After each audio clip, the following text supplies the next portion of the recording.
Samsung A53 Touch. Not working repair solution. Let's check all the touchscreen lines. Normal value. Abnormal value. We have a broken touchscreen clock line. TSPSCL1P8. We need to make jumper this line directly from under the CPU to the specified pin.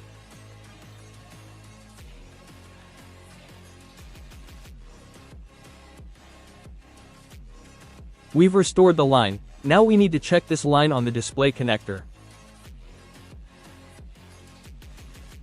Normal value. Time for testing.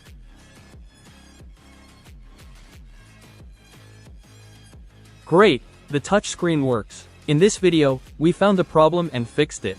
Don't forget to like and subscribe to my channel. Thanks for watching.